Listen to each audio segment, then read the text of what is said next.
2021년 가을 미국 시카고 러시대학교 의료센터 소아신경과 전문의 캐롤라인 올베라 박사는 눈앞에 놓인 환자 차트들을 보며 깊은 혼란에 빠졌습니다.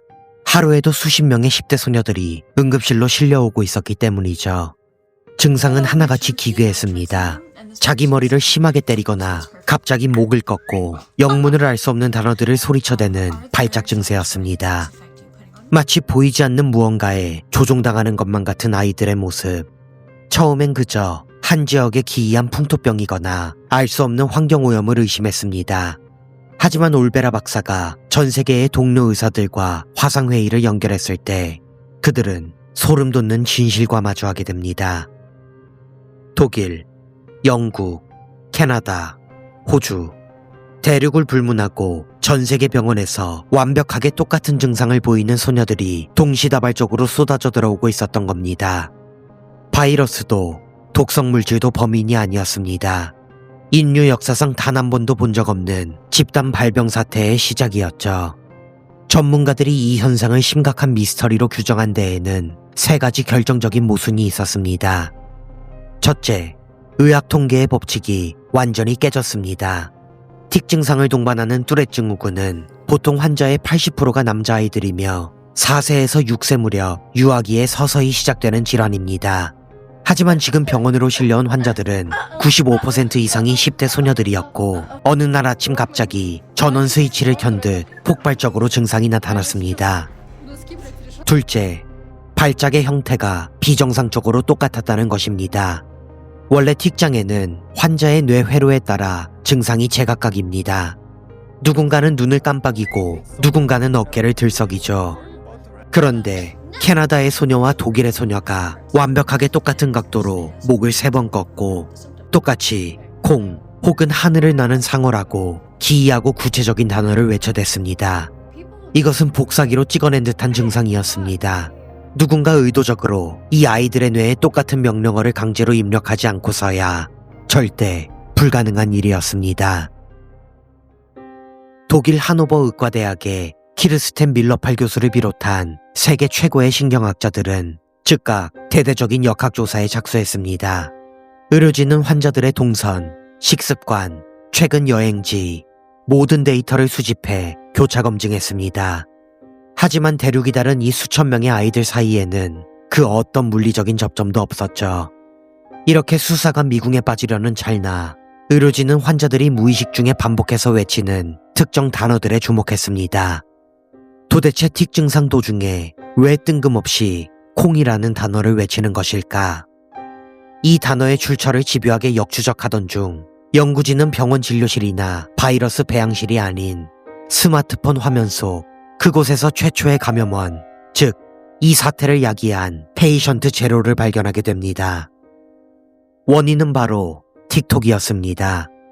당시 틱톡에서는 자신이 앓고 있는 실제 뚜렛 증후군 증상을 브이로그 형태로 공유하는 인플루언서들의 영상이 엄청난 유행을 타고 있었습니다. 유럽의 한 유튜버는 무려 300만 명이 넘는 구독자를 보유하고 있었고 영어권 유명 틱토커들의 영상은 관련 해시태그 조회수가 수십억 회에 달했죠.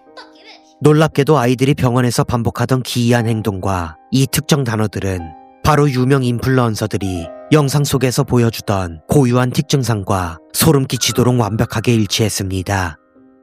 물리적인 접촉이나 타액의 교환 없이 오직 시각적이고 청각적인 영상 데이터만으로 뇌의 신경망이 전염되어 버린 겁니다. 의학계는 이 전대미문의 질환을 대량 사회 발생 질환으로 명명했습니다. 그렇다면 도대체 왜 과거 텔레비전이나 영화를 볼 때는 이런 대규모 집단 발병이 없었는데 왜 유독 쇼폼 영상에서만 이런 끔찍한 뇌의 오작동이 일어났을까요? 이 미스터리의 진짜 배후에는 피도 눈물도 없는 알고리즘이 존재했습니다. 인간의 뇌에는 타인의 행동을 무의식적으로 모방하며 공감하게 만드는 거울 신경세포가 있습니다. 평범한 10대 소녀가 우연히 추천했던 틱 증상 영상을 보고 호기심에 몇 초 더 머물렀을 때 틱톡의 알고리즘을 이를 사용자의 취향으로 아주 정확하게 학습했습니다. 그리고 그 다음 날부터 수백 개의 비슷한 발작 영상을 그녀의 피드에 무자비하게 쏟아냈죠. 알고리즘은 사용자의 뇌 건강이나 윤리 따위는 신경 쓰지 않습니다. 오직 화면에 눈을 묶어두어 체류 시간을 늘리는 것만이 유일한 목적이니까요. 무한히 위로 스와이프되는 화면 속에서 아이들의 뇌는 쉴 틈 없이 자극을 받았습니다. 알고리즘이 만든 거대한 디지털 수용소에 갇힌 채 뇌의 신경회로가 타인의 질환을 복사하도록 강제로 재조립당한 것입니다. 다행히도 이 질병의 치료법은 명확했습니다. 독한 약물이나 뇌수술이 아닌 이른바 디지털 디톡스, 스마트폰을 압수하고 틱톡 앱을 삭제하는 것이었죠. 시각적 자극의 공급이 끊기자 아이들의 증상은 거짓말처럼 서서히 호전됐습니다. 의학계를 뒤흔든 이 기괴한 미스터리는 이렇게 일단락된 것처럼 보입니다. 하지만 이 사건이 남긴 진짜 공포는 이제부터 시작일지 모릅니다. 겨우 15초 남짓한 영상 몇 개를 반복해서 보여준 것만으로 수백 킬로미터 떨어진 사람들의 뇌를 조종해 몸을 강제로 비틀고 소리치게 만들 수 있다면 지금 이 순간 우리가 매일 몇 시간씩 들여보는 알고리즘은 도대체 우리의 뇌를 어떻게 빚어내고 있는 것일까요? 나의 정치적 성향, 내가 오늘 결제한 물건, 심지어 내 마음속 깊은 우울함과 타인을 향한 혐오감까지 어쩌면 우리는 스스로 생각하고 뚜렷한 주관에 따라 선택한다고 너무나 굳게 믿고 있지만 실상은 모니터 너머의 차가운 코드가 설계한 대로 움직이고 있는 꼭두각시일지도 모릅니다. 스마트폰 화면을 끄지 않는 이상 우리는 이 알고리즘이 쳐놓은 거대한 밀실 밖으로 영원히 나갈 수가 없으니까요. 지금까지 소름 한 잔이었습니다.